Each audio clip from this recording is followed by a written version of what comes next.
बाप और बेटा रूहुल कुद्दुस के नाम पर आमीन। जिंदा खुदावंद का जिंदा कलाम बामुताबिक मुकद्दस यूहन्ना की इंजील उसका 6 बाब। रोटियों का मौजज़ा। बाद अज़ा यीशु जलील की यानी तबारिया की झील के पार गया और एक बड़ा हजूम उसके पीछे हो लिया, क्योंकि उन्होंने वो करिश्मे देखे थे जो उसने बीमारों पर दिखाए थे। फिर यीशु पहाड़ पर चढ़ गया और वहाँ अपने शागिर्दों के साथ बैठा, और यहूदियों की ईद फसह नज़दीक थी। पर जब यीशु ने आंखें उठाकर देखा कि बड़ा हजूम मेरे पास आ रहा है, तो उसने फिलिप्पुस से कहा कि हम कहाँ से रोटी खरीदेंगे कि ये खाएं। मगर उसने उससे आजमाने के लिए कहा था कि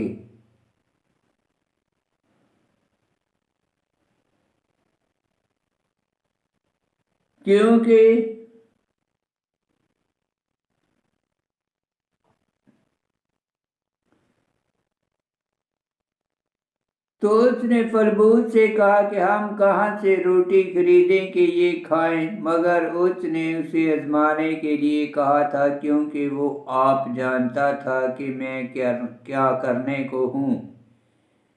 फिलिप्पुस ने उसे जवाब दिया कि 200 दिनार की रोटियां उनके लिए बस ना होंगी कि हर एक को थोड़ी सी मिले।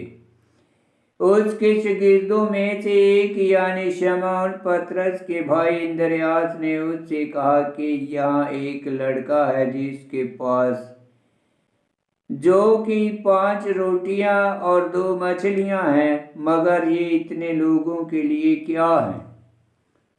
तब यीशु ने कहा कि लोगों को बिठाओ, और उस जगह बहुत घास थी जहां वो बैठ गए, तकरीबन 5000 मर्द।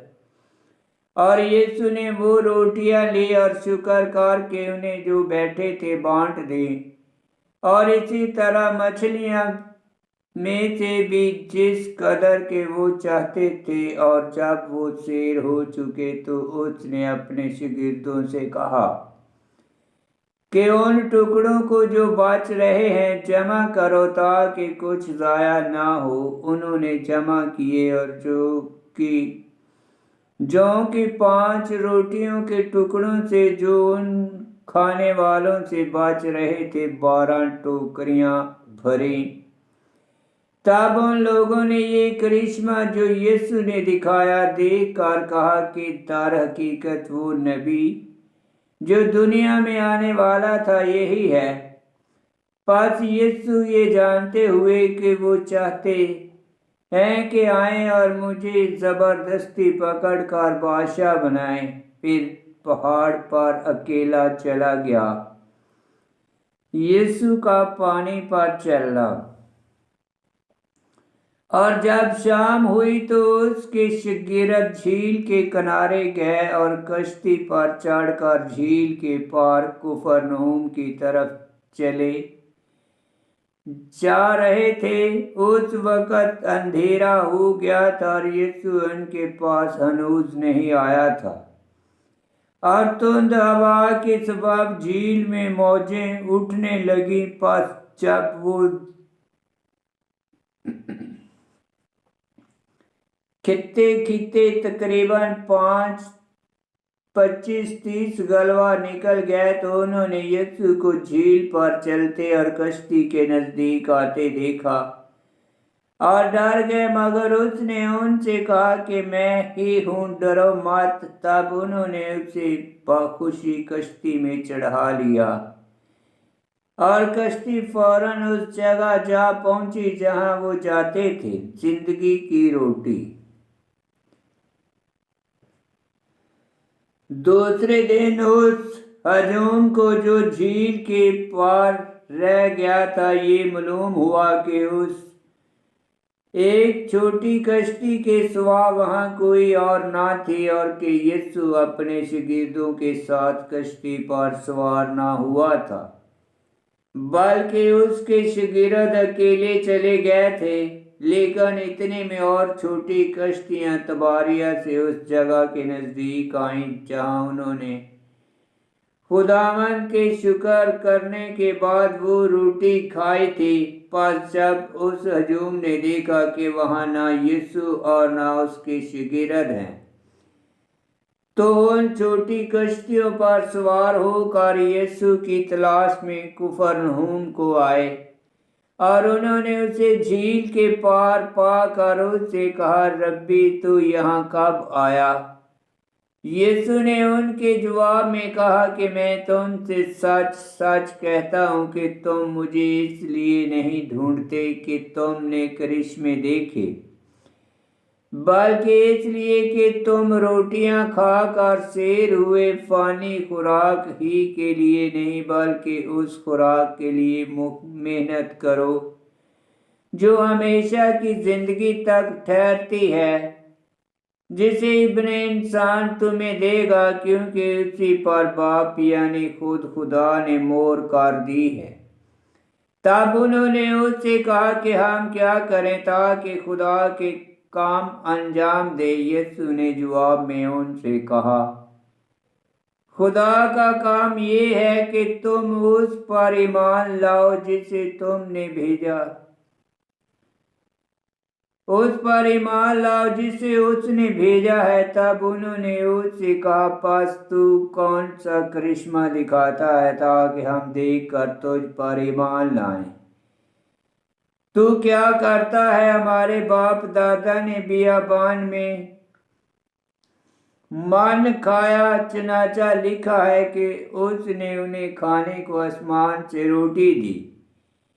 तब यीशु ने उनसे कहा, मैं तुमसे सच सच कहता हूँ कि मूसा ने तो वो रोटी तुम्हें आसमान से ना दी, बल्कि मेरा बाप तुम्हें आसमान से हकीकी रोटी देता है, क्योंकि खुदा की रोटी वो है जो आसमान से उतरती और दुनिया को जिंदगी बख्शती है।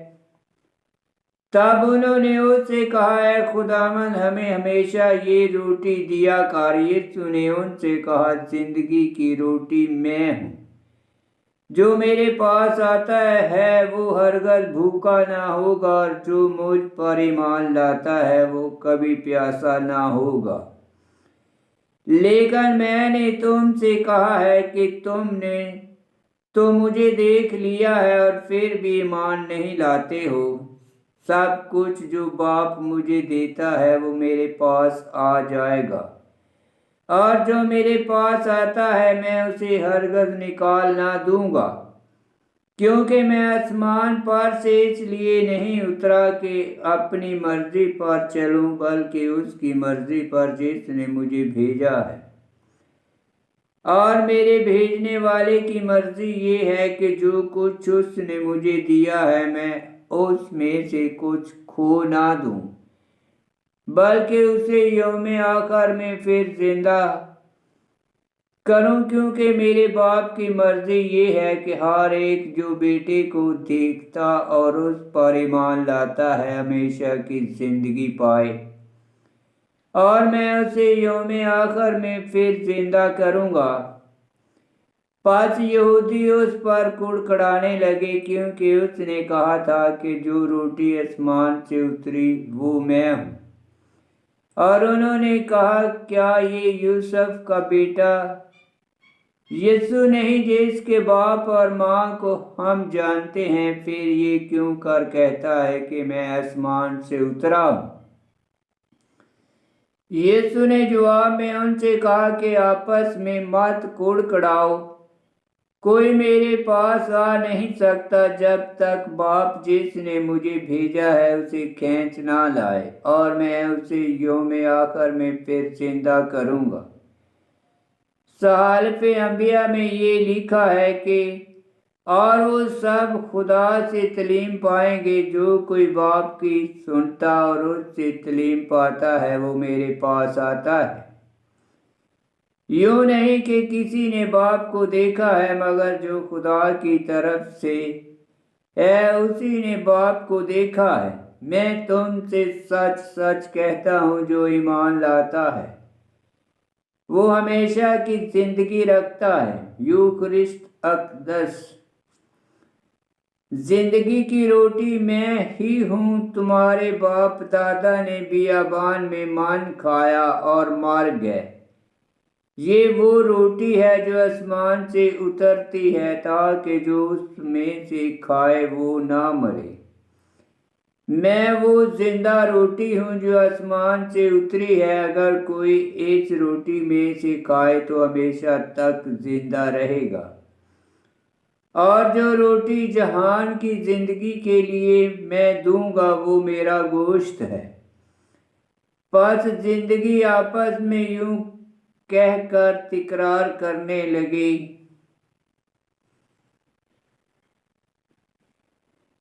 बस यहूदी आपस में यूं कहकर तकरार करने लगे कि ये अपना गोश्त हमें क्यों कारखाने को दे सकता है।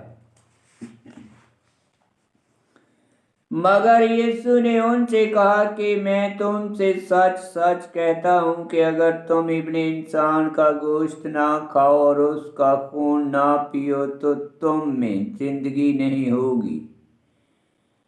जो मेरा गोश्त खाता और मेरा खून पीता है वो हमेशा की जिंदगी रखता है, और मैं उसे यौम आखिर में फिर जिंदा करूँगा। क्योंकि मेरा गोश्त हकीकी ग़िज़ा और मेरा खून हकीकी शराब है। जो मेरा गोश्त खाता और मेरा खून पीता है वो मुझ में कायम रहता है और मैं उसमें। जिस तरह बाप ने जो जिंदा है मुझे भेजा और मैं बाप से जिंदा हूँ, उसी तरह वो भी जो मुझे खाता है मुझसे जिंदा रहेगा। और जो रोटी आसमान से उतरी है यही है, बाप दादा की तरह नहीं कि खाया और मर गए। जो ये रोटी खाएगा वो अब तक जिंदा रहेगा। अतकाद और बेइत्कादी। उसने कुफरनहूम में तालीम देते हुए इबादत खाने में ये बातें कही। तब उसके शागिर्दों में से बहुत ये सुनकर कहने लगे कि ये कलाम सख्त है, उसे कौन सुन सकता है। मगर यीशु ने जी में ये जानते हुए कि मेरे शागिर्द इस बात पर कुड़कुड़ाते हैं, उनसे कहा, क्या ये बात तुम्हारे लिए ठोकर का बायस है? अगर तुम इब्ने इंसान को ऊपर जाते देखोगे जहां वो पहले था, तो फिर जिंदा करने वाली तो रूह है, जिससे कुछ फायदा नहीं। जो बातें मैंने तुमसे कही वो रूह हैं और जिंदगी भी हैं।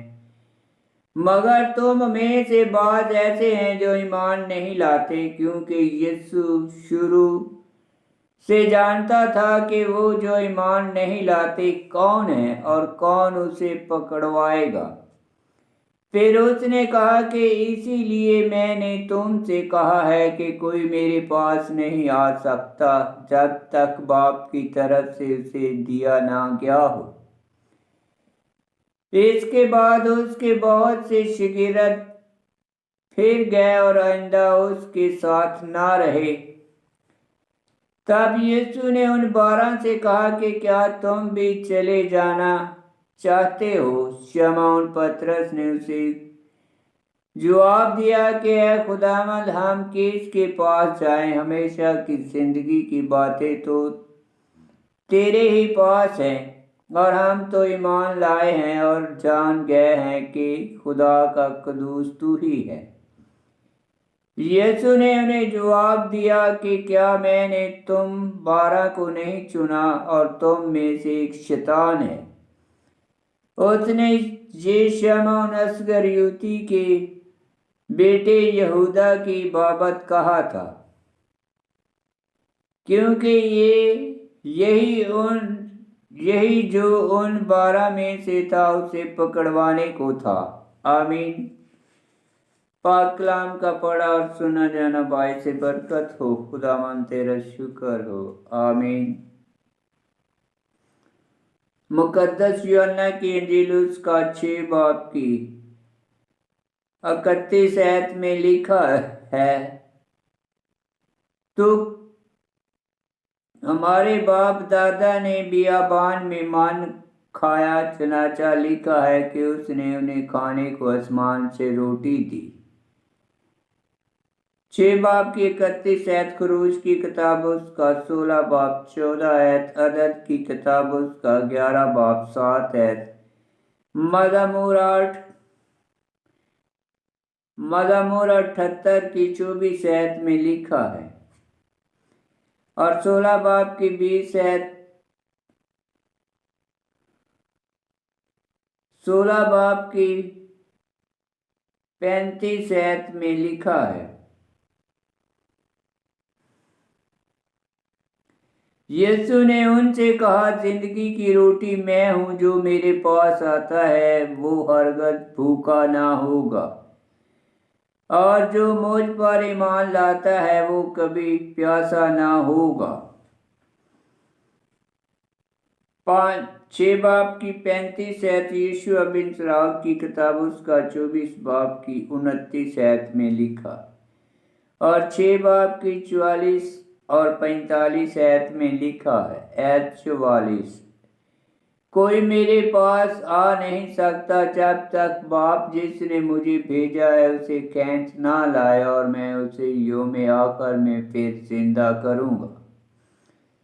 آیت 25، صحائف انبیاء میں یہ لکھا ہے کہ اور وہ سب خدا سے تعلیم پائیں گے، جو کوئی باپ کی سنتا اور اس سے تعلیم پاتا ہے وہ میرے پاس آتا ہے۔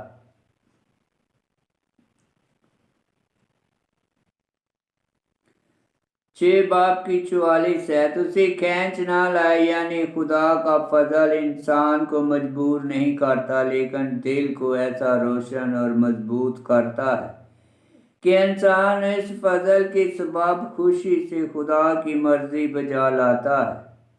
اور 6 باب کی 25 آیت، اشعیاء نبی کی کتاب اس کا 54 باب 13 آیت، اور 6 باب کی 49 آیت میں لکھا ہے، تمہارے باپ دادا نے بیابان میں مان کھایا اور مار گئے، یہ وہ روٹی ہے جو آسمان سے اتری ہے۔ 6 باب کی 49 آیت، خروج کی کتاب اس کا 16 باب 13 آیت میں لکھا ہے، اور 6 باب کی 54 آیت میں مگر یسوع نے ان سے کہا کہ میں تم سے سچ سچ کہتا ہوں، اگر تم ابن انسان کا گوشت نہ کھاؤ اور اس کا خون نہ پیو تو تم میں زندگی نہیں ہوگی۔ 6 باب کی 54، گوشت نہ کھاؤ، خون نہ پیو، مسیح حکم دیتا ہے کہ ہم اس کا گوشت کھائیں اور اس کا خون پیئیں۔ ایماندار لوگ یہ حکم بجا لاتے ہیں، اگرچہ اقدس یوکرست صرف روٹی کی صورت ہی میں لیتے ہیں، کیونکہ مسیح کا خون اس کے بدن سے جدا نہیں ہو سکتا۔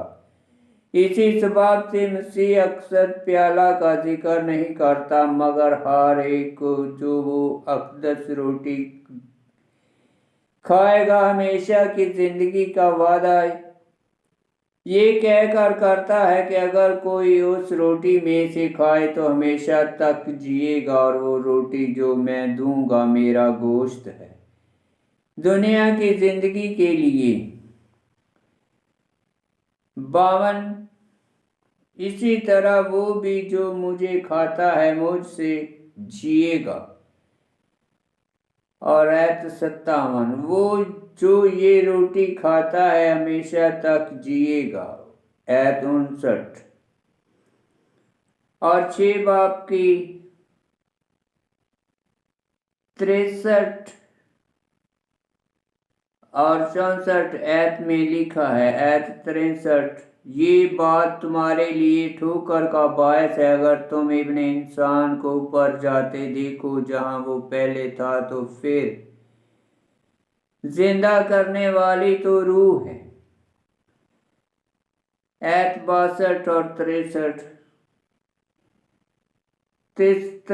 اور 64، آیت 64، جسد سے کچھ پھیلا نہیں۔ یہودیوں نے خیال کیا کہ مسیح نے اپنا جسم گوشت کی طرح کھانے کو انہیں فرمایا، اس طرح مسیح کا مردہ جسم کھانا بے فائدہ ہوتا ہے، لیکن مسیح اس اقدس بھیت میں جو اس نے اپنے آخری کھانے کے وقت مقرر کیا، اپنا زندہ جسم ماں، خون اور روح کے دیتا ہے۔ مقدس متی کی انجیل اس کا 26 باب کی 26 آیت۔ مردہ جسم کا کچھ فائدہ نہیں، مگر مسیح کے جسم کا نہایت بڑا فائدہ ہے، اس لیے کہ مسیح جسم لے کر دنیا میں آیا اور اپنے جسم میں ہمیں بچایا ہے۔ روح اور زندگی ہیں، اس لیے مسیح اقدس بھیت کے وسیلے عجیب طرح سے ہمیں اپنا روح اور فضل اور زندگی بخشتا ہے۔